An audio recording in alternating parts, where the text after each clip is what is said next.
My name's Haley Hughes, and I created the Chat and Chomp workshop because I was interested in seeing how I could create a scenario where different people from different backgrounds could get together and talk about a local issue. What I did expect is that I would try to get some people together to have a conversation. And what happened was that it ended up being multidisciplinary, meaning that there were diverse people that we could bring into the conversation. It was just an opportunity to find those people who really are experts on the issue and ask them the questions that I wanted to know about how they engage the community.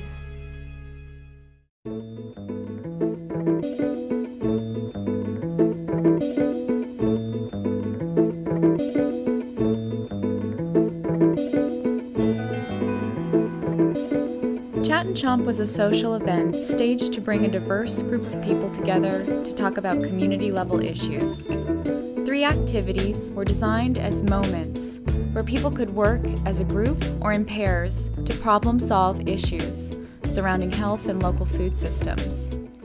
In the first activity, Just Asking, participants selected a postcard from a collection of 25 to 30 on the table. On the front of the postcard, there was a photo of a person in an emotional moment of their life.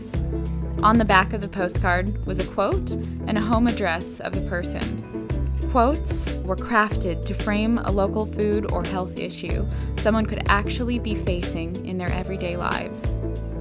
Additionally, the home address was included on the card to immerse participants in the workshop in a sense of closeness to the person on the postcard.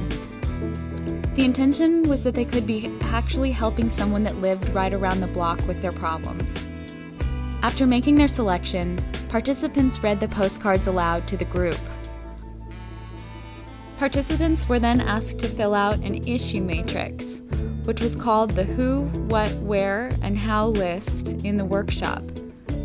They generated ideas to help move the people on the postcard to becoming more receptive about their issue. Brainstorming these ideas with other participants in the workshop was a defining moment because it asked the participants to think of the range of possible opportunities to connect resources, stakeholders, institutions, and actions around their ideas, and ultimately choose the one that they feel is best fit for the solution.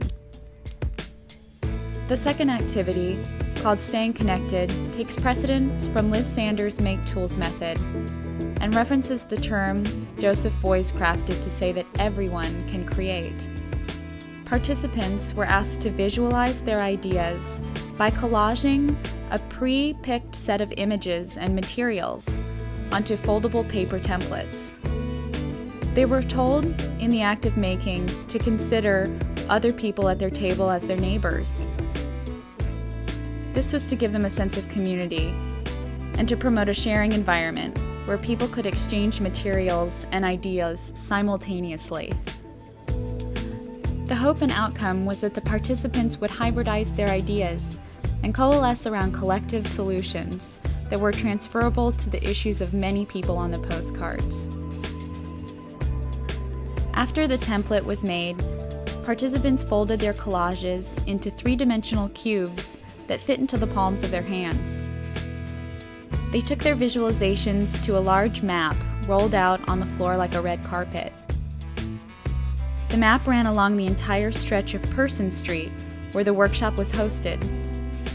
Participants were asked to look at the greater implication of their ideas and physically embed them in the local communities they considered, where their ideas could have the most profound impact. Participants shared their reasoning for placement aloud as a group.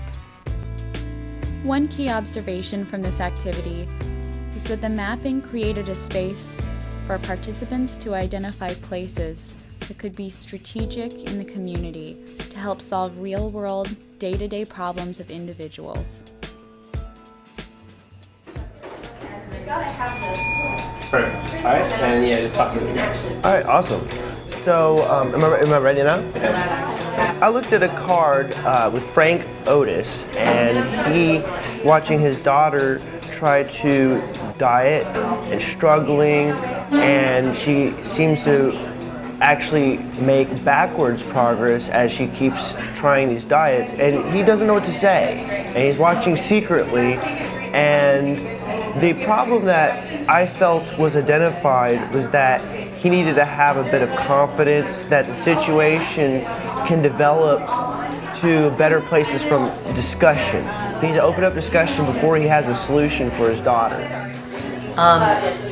My person was out of work and gaining a lot of weight with every job interview that was unproductive, and so I turned him into a new social entrepreneur. He used his need to get educated about weight loss and maintenance and healthy eating to bring folks together in the community and get a job. So he started with some advisors, the Downtown Raleigh Alliance, a local restaurant and restaurateur who wanted to help, the Raleigh Chamber of Commerce and the Employment Security Commission, and Innovate Raleigh to bring together some food sources and food recipients. All right, so I had Officer Aaron. He was a member of the safety patrol at a local elementary school who was concerned about how difficult it was for him to get a snack that wasn't either deep fried or pre-packaged. So he came up with the idea to engage with other local community members, community events who could help him start a local farm that would supply local schools with the food they needed to provide nutritious and nutrient-dense meals to both the staff and to the students. So here I decided to assign. Okay, so he may have found out about community events through a newspaper or other signs that he may have found on the street, and they would meet in local areas such as this, and then map to also illustrate that it might be local. And then he would be teaming up with people in the community such as business members and farmers to provide healthier, this is an unhealthy lunch, healthier lunches to the students. I don't know how big your students, no, implied by the tray. And so that would be his general goal, to provide these local farms and better meals for staff and students. So there's an opportunity for design to build the conversation in communities. And what designers offer is that framework and that system. What we're doing is we're setting the stage, and we're letting people step up and really contribute something that we don't know what they're going to say. And I have no idea about what the issues are until they start talking to each other. And something that really struck me was when Aaron White was talking about the idea of a potluck, and that we, have traditionally tried so many different ways to get people to engage.